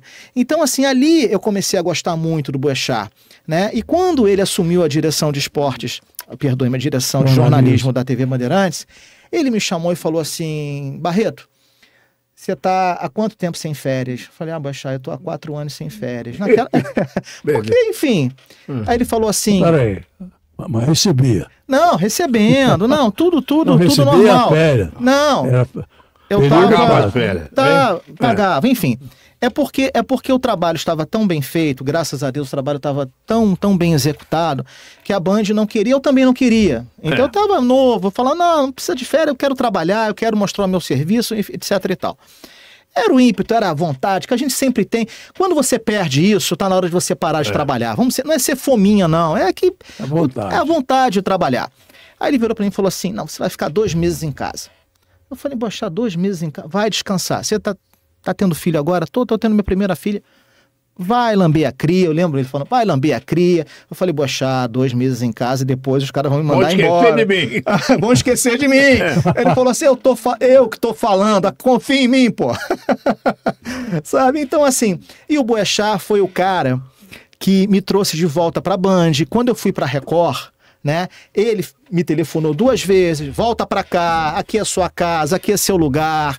Você não tem nada que tá aí. O Wagner é gente boa pra caramba. O Cidade Alerta é um excelente jornal. Mas o teu lugar é aqui. Volta pra cá. Então, assim, eu tive uma relação com o Boechat. Ele era bom de... Excelente. O Boechat me dava pautas especiais para fazer para o Jornal da Band, na época apresentado pelo Carlos Nascimento. Enfim, o Boechat era um cara que pegava os bons repórteres, os repórteres que se dedicavam, os repórteres que queriam fazer, e ele construía pautas, ele dava oportunidades. Ele tinha muitas fontes. Ele era muito bom, cara. Ele era bom demais. Aquele cara que me perguntava o que era off, passagem... Já dava aula. Me dava aula. Você tá entendendo? Era esse cara. Então, eu sou muito grato de ter trabalhado ao lado do Ricardo Boechat. Eu sou muito grato de ter trabalhado ao lado de profissionais que me deram muita ascensão, que me deram... Eu trabalhei com Cabrini. O Cabrini foi o primeiro apresentador do Brasil Urgente. Antes do Brasil Urgente ser apresentado pelo José Luiz da Atena, era apresentado pelo Roberto Cabrini. Eu fui a primeira equipe do Cabrini no Rio de Janeiro. Repórter da Globo, né? Não, quem é casado com o repórter tem um nome italiano também, mas é outro. Casado com aquela menina que faz o jornal. Que faz o Globo Repórter. Eu sei quem é. O Globo Repórter. É o Ernesto Paglia. Ele é casado com faz uma que apresentava o jornal. Você está falando do... O Cabrini. O Cabrini não gosta de mim. Não. Eu não sei se ele lembra, né? O Cabrini era repórter da TV Globo, né? Tem tempo. E nós fomos fazer um jogo no Estádio Olímpico, no Grêmio. E caiu o mundo. E repórter é superior ao tempo. Então, mas chovia uma barbaridade. E o vestiário no Olímpico do Vasco, no antigo Olímpico, não no Olímpico, agora não é mais, Arena do Grêmio, é outro estádio. Era do outro lado, que nós estávamos aqui e o negócio era lá. E tinha que pegar o raio do time. Então, chovendo para burro, lá fui eu. Na ida, rolha de poço, gordo, carioca não sei o quê, de ver para baixo. Na volta, rolha de poço, gordo, aquelas coisas de sempre. E vim com o time. Peraí, mano. Peraí. Rolha de poço? Gordo, tampo poço. Chamavam de rolha de poço? Não. Aí quando eu cheguei com o papelzinho, e ele pergunta, naquele sotaque paulista, se eu tinha o time. Eu falei, tem a ele. Ele olhou e falou assim, tem certeza? Me dá essa porra aqui. Vai lá pegar a chuva. Vai lá pegar. Tem certeza? Fui lá no vestiário, copiar e pergunta se tem certeza. Tomei da mão dele. Mas depois ficou tudo bem. O Cabrini, ele fazia uma coisa comigo, que eu sou muito grato a ele. O meu horário de trabalho... tema do Boechat, eu posso contar depois uma outra do Boechat? Não... Deve, o Boechat... Quando o Boechat Deixa eu só... Porque no início eu achava o Boechat... No início, né? Você é muito prolixo, mas eu fui admirando ele a cada momento, a ponto de eu na hora dele falar, eu parava para ouvir ele falar, de bom que era ouvir o Boechat. Deixa eu só correr aqui, porque ele está sem tempo agora, ele né? era macho no microfone, ele era tinha corajoso. Deixa eu só... Você viu quem falou com o Sila Malafaia? Sila, vai procurar uma rola. O Cabrini, antes de falar do Boechat, o Cabrini, nosso horário na Bandeirantes naquela época, equipe da madrugada, era de 10 às 5 da manhã, né? Evidentemente, eu dormia de dia. Chegava em casa às 7, 8 horas da manhã, às vezes 9 horas da manhã, e dormia de dia. Só que era tão acentuado, né? Os confrontos que nós flagrávamos naquelas madrugadas, naqueles momentos... E nós produzimos, assim, imagens que na época eram... Hoje que você só consegue ver em vídeos postados pelos moradores que fazem enquanto estão no meio daquela confusão toda. Enfim, na época ou você fazia ou não fazia, não existia vídeo. Então você tinha que estar em loco ali naquela situação. E todos os perigos que nós passávamos, todos os grandes tiroteios que nós mostrávamos, as exclusividades, os furos de reportagem. O que o Cabrini fazia? Ele ligava para minha casa, mandava me acordar, me tirar da cama, falava assim, olha, Fábio, eu quero você às 4 horas da tarde, em pé no programa comigo, para você comentar as imagens que vocês fizeram na madrugada. Hein? Não só você, como eu quero o seu câmera e quero o seu auxiliar. Então o Cabrini muitas vezes me tirava da cama 4 horas da tarde de casa, e eu morto de cansado, porque eu só entrava às 10 da noite, ele me tirava da cama e me fazia ir para Bandeirantes para entrar de um profissional, para entrar no link com ele ao vivo para o Brasil inteiro, no Brasil Urgente, para não só nos valorizar, para não só nos dar a assinatura daquilo que nós estávamos fazendo, mas como também para engrandecer o trabalho da equipe de reportagem e do departamento de jornalismo da Band, isso tudo da Atena. Então, muitas vezes, ele chamava o Ricardo Lisboa, o auxiliar, chamava o João Souto, tirávamos de casa para que a gente fosse para a Band no meio da tarde, cansados, com aqueles olhos já marcados de sono, de cansaço, mas aquilo era tão bom, era tão gratificante, era tão tão, assim, afetivo. Quem então gosta, eu tenho muito... faz sim, isso com prazer. Né? Então eu tenho muita gratidão, Cabrini, porque ele dava esse valor à equipe. Não era só a imagem tá ali, não, ele dava assinatura. Quem fez foi o Fábio Barreto. Quem fez aquela imagem foi o João Souto. Quem esteve ali, quem levou aquela equipe ali foi o Ricardo Lisboa.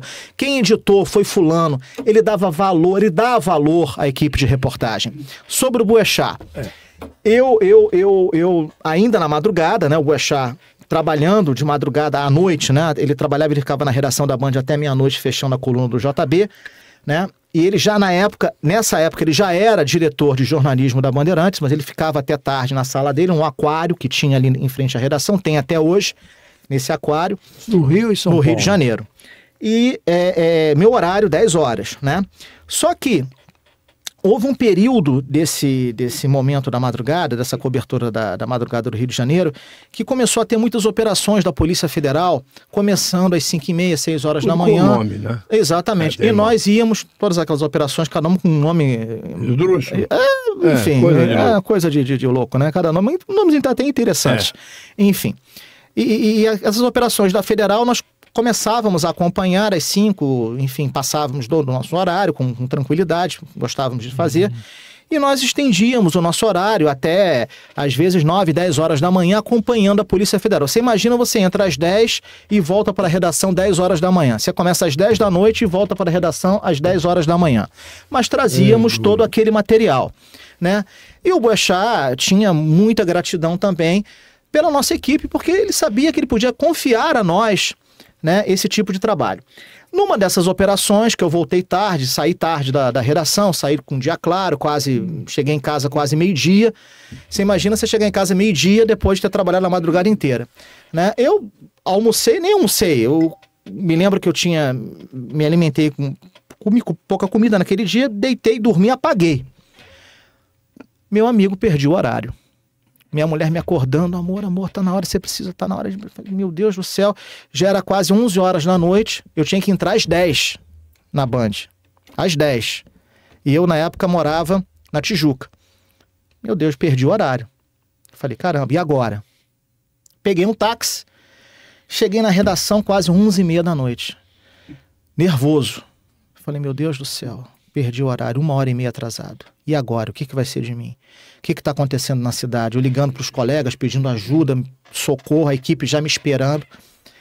Quando eu saio do elevador, no hall dos elevadores, coloco o pé para fora do elevador, quem está com o paletózinho no ombro, Boechat, esperando... Ricardo Boechat. Eu olhei para ele, olhei para o chão, falei assim, Boechat, me desculpe, perdi o horário. E claro, fui honesto com ele, me desculpe. Aí ele olhou para mim e falou assim, botou a mão no meu ombro e falou assim, Fabinho, deixa eu te explicar uma coisa. O medíocre pode perder o horário. O estagiário não pode perder. Perdoe-me. O medíocre não pode perder o horário. O estagiário não pode perder o horário. Quem está começando hoje não pode perder o horário. Você pode perder o horário. Porque você... Eu tenho certeza absoluta, quando eu chegar amanhã e receber o meu relatório na minha mesa, você vai me entregar o que eu preciso. Você vai me dar a resposta que eu quero.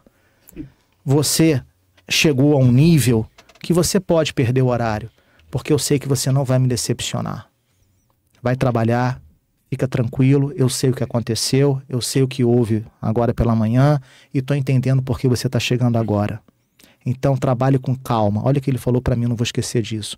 Acalme seu coração, vá fazer o seu trabalho com consciência e responsabilidade, porque eu sei que quando chegar amanhã pela manhã, o meu relatório vai me dar aquilo que eu preciso, aquilo que eu espero de você. Respeitoso ele. Como é que eu posso não me apaixonar por esse homem? Isso é ser líder. Isso não é ser chefe. O chefe iria olhar para mim 1h30 atrasado, isso é um absurdo. Correto? O líder não. O líder sabe em quem ele pode confiar. E aquilo para mim foi um prêmio. Isso é ser um grande homem. Ricardo Boechat. Ter sido amigo do Ricardo Boechat, eu acho... Não, fabuloso. Mas eu admiro pessoas. Eu admiro pessoas. Eu admirava o Mandela, admirava o Martin Luther King, de longe, mas admirava. Eu admiro o Boechat. Sem contar que o Boechat ainda também me acordava de manhã para entrar ao vivo na rádio. Nossa, mãe. Para falar das matérias da madrugada. Então eu só tenho que agradecer. Eu agradeço a Ricardo Boechat, agradeço a Chico Vargas, falecido Chico Vargas, que foi diretor do jornalismo da Bandeirantes. Agradeço a outras pessoas também, agradeço aos câmeras, agradeço, enfim, a José Luiz da Atena. Olha só, nós estamos... Só um minutinho, ele estava falando dos 4 meses que ele não tirou férias. 4 anos. 4 anos. 4 anos, tinha direito a 4 meses de férias.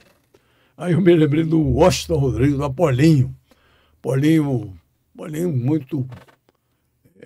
muito solicitado, né? O Apolinho é um gigante, né? Do rádio. Cara fora de série, incrível. Aí o cara chegava, Apolinho, você não quer vender 10 dias, não, de férias? Olha que, na verdade, eu compro. Você tem alguém que queira me vender, eu quero comprar 10 dias. Olha, quando a gente faz o que a gente gosta, a gente não trabalha. Verdade. Essa que é a verdade. Eu hoje estou com 54 anos e eu me sinto ainda um garoto.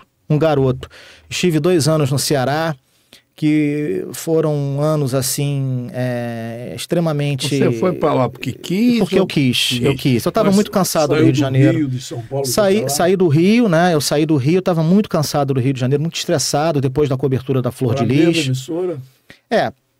O SBT, afiliada do SBT, TV Jangadeiro, lá em Fortaleza. O que aconteceu? Eu tinha vindo de coberturas muito exaustivas, coberturas que me projetaram muito profissionalmente aqui no Rio de Janeiro, que foram as coberturas da Flor de Lis, também peguei um pouco do caso Marielle, eu vim também do caso Patrícia Amiero, eu vim de situações investigativas, denúncias, enfim, matérias exclusivas que geraram, inclusive, operações policiais.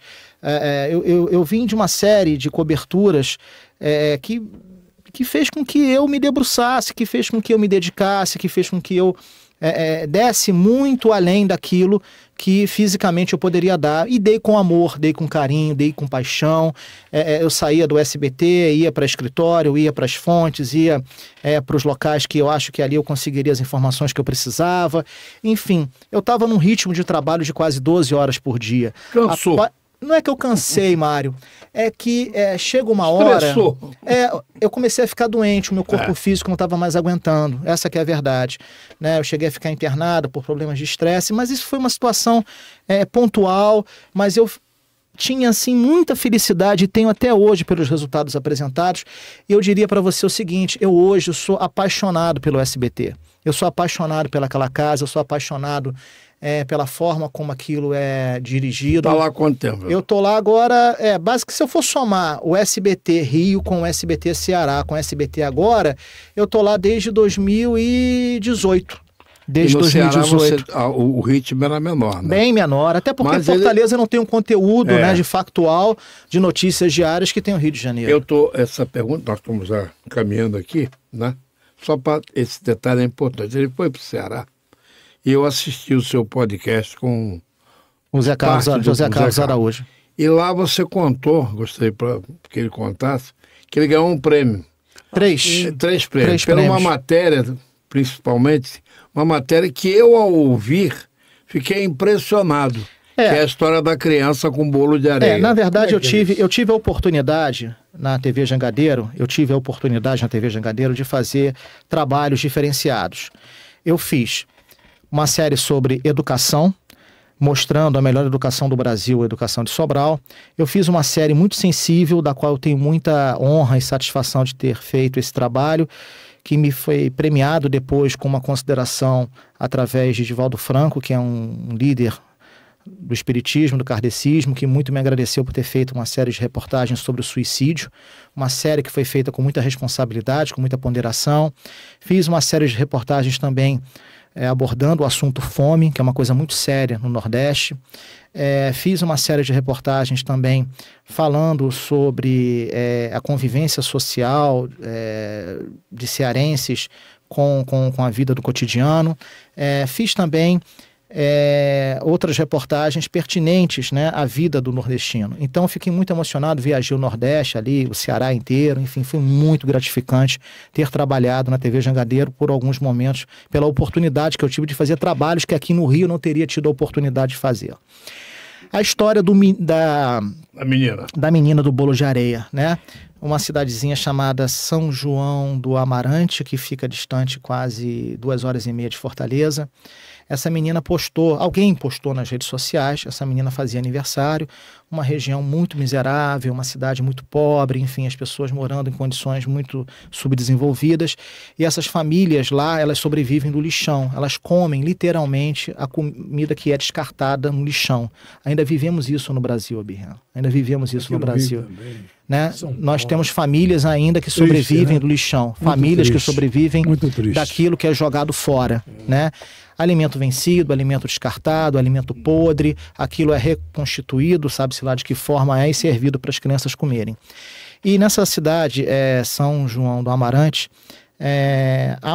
existe uma família e crianças ali não têm absolutamente nada.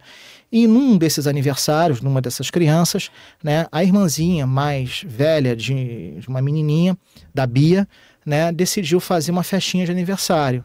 Como fazer uma festinha de aniversário se nem arroz e feijão tem para comer? Incrível. Como fazer um aniversário se não existe nem arroz e feijão para comer?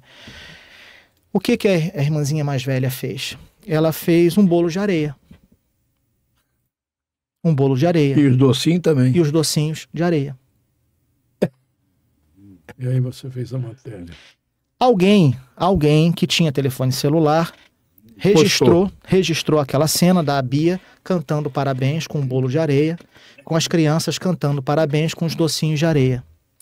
Aquilo repercutiu no Ceará inteiro. Imagina. Quando chegou para mim, nós saímos com exclusividade para fazer essa matéria e eu fui até essa cidade, até essa localidade, até essa família, para encontrar a Bia. E aí foi duro, né, meu amigo? Eu já tinha acabado de fazer outras matérias a respeito da fome, porque, infelizmente, a cada 5 cearenses, 4 sofrem de insegurança alimentar. Insegurança alimentar em 3 níveis. Insegurança pequena, média e alta. Insegurança alimentar. O que é insegurança alimentar? Insegurança alimentar, ela é dividida nesses níveis quando a insegurança alimentar leve é quando a pessoa tem o que comer, mas ela não consegue se alimentar dos nutrientes necessários para a sua subsistência. Ou seja, ela não consegue se alimentar das vitaminas, ela não consegue se alimentar daquilo que é importante para a saúde do seu corpo físico. O que é insegurança alimentar média? É aquele sujeito que consegue comer ou fazer uma refeição por dia. Somente isso. Ele só consegue ter acesso a um prato de comida por dia. Qual é a insegurança alimentar alta? É aquele que não tem o que comer. Isso é muito sério. Então, de cada 5 cearenses, 4 sofrem ainda de insegurança alimentar. E estamos falando de um estado economicamente forte, que tem uma indústria forte, que cresce de uma maneira muito potencial em todo o Brasil, enfim. Mas ainda sofre muito com essa questão da miséria. Ainda temos isso no Brasil. E quando eu cheguei na casa dessa menina, eu fiquei impressionado com a situação, com o estado da família. E a reportagem, ela reverberou em todo o estado do Ceará e aquilo gerou, né, uma festa de verdade, um bolo de verdade, gerou inclusive a solidariedade e a fraternidade de empresas que foram para lá, levaram pula-pula, levaram brinquedos. Ela ganhou, Mário, ela deve ter ganho ali depois da nossa reportagem, pelo menos umas 6 festas. Umas 6 festas. Inclusive depois, a reportagem está disponível no meu Instagram, @Fábio Barreto com 2 T's, jornalista, e outras matérias também a respeito de outros tantos assuntos. E essa reportagem, ela gerou uma comoção no Ceará. Imagino. E foi uma coisa realmente maravilhosa. E eu me emocionei, chorei, porque por mais que você seja religioso, por mais que você tente entender, por mais que você tente compreender aquilo, mas você não aceita, né, que ainda exista ou existam crianças com esse tipo de necessidade no país. E essa matéria deve estar rendendo até hoje. Não, rendeu até hoje, né? E eu sou muito grato ao jornalismo cearense porque eu ganhei 3 prêmios de jornalismo, né? Com matérias sociais. Foi tudo muito importante. Tudo na vida, meu amigo, passa. E tudo na vida você reconstrói, tudo na vida você refaz. Aí, ó. Olha aqui, no meu Instagram. Tá aí, a menina do bolo de areia. Tá aqui, olha. O Julião apresentando no Jornal Jangadeiro. Quem é ele? Olha, é o apresentador, o Julião. Aqui, uma história que serve muito para a nossa reflexão. Relembro um dos trabalhos que muito compensou compartilhar experiências com o jornalismo cearense, na companhia do repórter cinematográfico José Melo, aliás, um excelente repórter cinematográfico José Melo. Obrigado, José Melo, uma das pessoas mais sensíveis com que eu já trabalhei. Essa história promoveu uma enxurrada de solidariedade em todo o estado cearense, enfim. Não sei se dá para mostrar aqui um pouco da reportagem, se a gente conseguir tirar um pouco essa cartela, né? Aqui é a Bia. Essa aqui é a Bia, olha. É a Bia. Tá aqui. Aqui já é a reportagem quando ela ganha... Da festa. A festa. De quando verdade. Ela ganha a festa de verdade. Aqui do lado de cá é a festa só do bolo de areia, né? Enfim, foram momentos assim singulares, momentos ímpares, momentos extremamente felizes, dos quais você percebe que o jornalismo pode fazer a diferença, o jornalismo pode levar mensagens consideráveis para o coração das pessoas. Aqui foi uma padaria que se mobilizou, aqui eu ajudando a carregar, enfim, o bolo, enfim, as crianças aqui ao redor da mesa, enfim, foi muito legal. Isso dá filme. Olha, dá filme. Olha o bolo de areia aqui, olha. Olha o bolo de areia. O bolo de areia aqui. Enfim, foi muito interessante. Olha aqui o bolo de areia. Aqui o bolo de areia. Aqui pegaram uma fotografia da Magali, né? Um desenho, e fingiram que aquilo era um bolo, tudo de areia, tudo aqui de areia. E as crianças depois começaram a chorar muito. Camisa do Flamengo presente lá no Areia. Não, aliás, no Ceará tem um flamenguista a cada metro quadrado. É impressionante. O Flamengo é a maior torcida do estado do Ceará. Do estado. Isso pode gerar briga, pode gerar confusão, hein, Mário? Mas é Ceará e Fortaleza. É uma estatística. Ceará e Fortaleza. O detalhe é o seguinte, o Flamengo, ele soltou uma piada, vou responder, parabéns pela matéria. O Flamengo tem a maior torcida do estado do Ceará, mas perde na capital para Ceará e Fortaleza. Ceará e Fortaleza, é verdade. Tanto que uma vez eu fiz um jogo lá em Sobral e as 2 rádios locais entraram em cadeia com a gente. Isso em 90 e antes da Copa de 94. Mário, em Fortaleza, eu morei 2 anos em Fortaleza. Diariamente você vê o sujeito com a camisa do Flamengo, do Ceará e do Fortaleza. Raramente você vê um botafoguense, raramente você vê nem o Ferrinho tricolor. A Ferroviária, eu estive no campo da Ferroviária, fiz a matéria da Ferroviária campeã da Série D de dado. Foi muito interessante, uma Ferroviária querida, né? Ferroviária é queridíssima, Ferroviária lá no Ceará. E assim, de vez em quando você vê um corintiano, você vê um palmeirense, enfim. Mas o forte em Fortaleza é Flamengo, Ceará e Fortaleza. Tem até uma história que o ministro perguntou a um colega dele, cearense, como é que estava o negócio lá dos ferroviários lá em... E ele falou, não, o Ferrinho está indo bem, o Ferrinho, porque ele realmente tem uma torcida grande. Tem torcida grande, o Ferroviário... Não, a torcida do Ferrinho lá é grande, não é pequena não, é muito legal, é muito legal. Isso aí é o Fábio Barreto, grande figura. Muito legal. Que também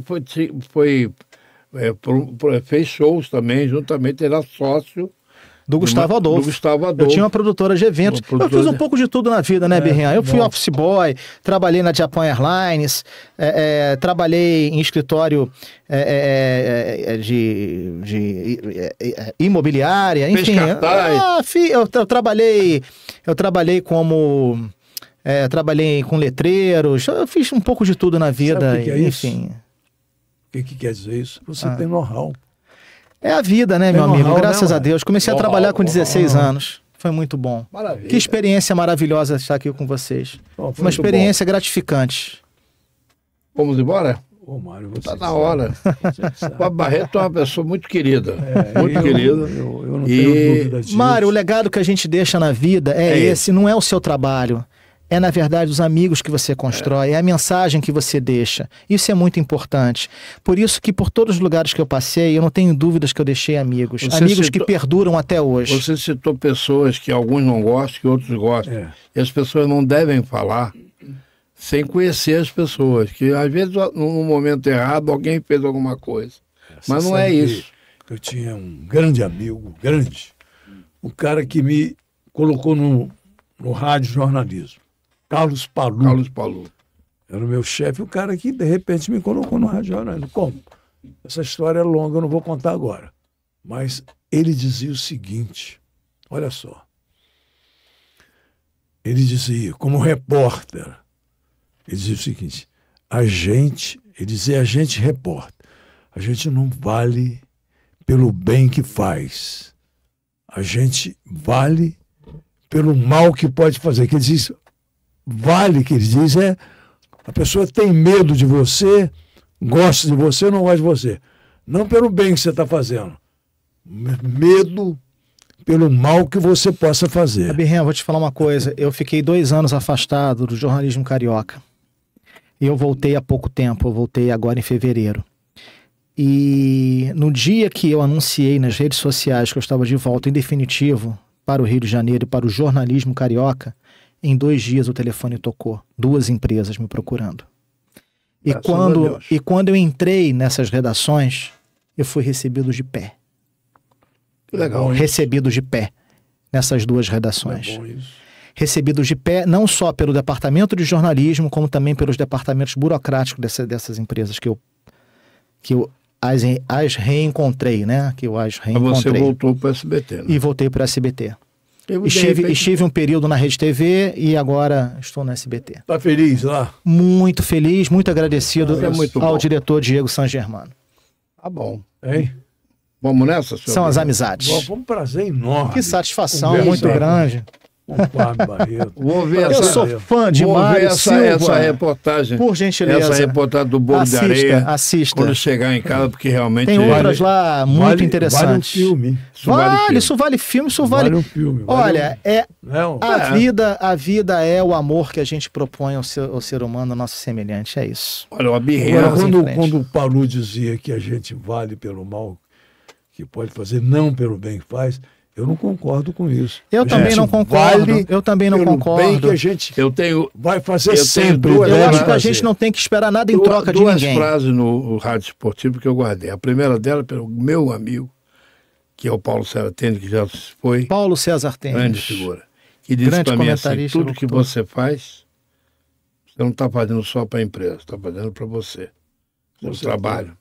E do Zé Carlos Araújo, que ele trabalhava de sol a sol naquela equipe, quando ele foi para a Rádio Nacional, transmitia até curso de distância, e alguém chiou e disse, meu filho, não quer trabalhar sábado e domingo, vai ser bancário. Isso eu nunca mais eu lembro disso. Vai ser bancário, não quer trabalhar sábado, vai ser bancário. Olha aqui. É verdade, olha não que quer trabalhar apenas sábado e domingo. Para citar, ele citou um nome aí. 2 pessoas que são apaixonadas, tem outras, eu sou também você, mas apaixonadas pelo rádio, paixão pelo rádio. José Carlos Araújo e Washington Rodrigues. Maravilhosos. Eles são figuras maravilhosas, figuras que merecem o nosso respeito. Só para a gente terminar, eu preciso citá-lo aqui, que foi uma das transmissões mais emocionantes da minha vida, do Alcei Bueno de Camargo, o nosso Dodô. Grande do Alcei. Trabalhei com o Alcei na Tropical. Também. Na Rádio Continental. Trabalhei com ele na Tropical. Trabalhamos juntos, inclusive naquela final da Copa do Brasil que o Botafogo perdeu para o Juventude no Maracanã, com mais de 100 mil pessoas. Era o meu, não que os outros não sejam, mas para o meu estilo de ouvir, ele era o meu locutor preferido. Trabalhamos juntos na Rádio Continental, olha, muito E a bola passava e ele dizia a todos os caras. Certo? Vamos nessa? Vamos nessa. Agradecer ao Fábio. Claro, Fábio. Muito obrigado. Muito obrigado. Satisfação. Estou à disposição. Nossa, prazer obrigado, carinho. Você aqui contar essas histórias. Eu os reverencio. Eu tiro o chapéu para vocês TV todos. Carioca da Gema. Eu os reverencio. TV. Você pediu para o pessoal do Brasil. O pessoal fez pim, se inscrever. Mas se inscrever, tem que se falar, inscrever. Mário. Tem que falar para se inscrever. Tem que se inscrever lá. Pode sim, Carioca. Pode sim, Carioca. pode sim. É o sim. primeiro, o que você tinha falado aí? Pergunta o Hugo. É a primeira TV Carioca Cast. Como é que é? Repete, mano. A primeira TV Carioca Cast. Repete, Mário. TV Carioca Cast. Você ouviu direito, eu não ouvi. Primeira TV Carioca. Aquele cidadão não falava assim, repita! Quem é que falava? Primeira TV Cast do Brasil ou do Rio de Janeiro? Do mundo. Mas sabe quem? Quem? Repita. Tinha um jornal na Jovem Pan. Isso, na Jovem Pan. Pela Rádio Continental. A gente, na época, eu e o Wagner, fizemos um contrato com a Jovem, era o Jornal da Manhã. Tinha outro nome, que o cara falasse 7 horas e 15 minutos. Repita! 7 Repita, 15. Mário Silva. Primeira TV Cast do Brasil. Falou, TV o quê? TV Carioca é a primeira TV Cast do Brasil. Gostou do cast? Com esses dois monstros aqui, ó. Dois monstros.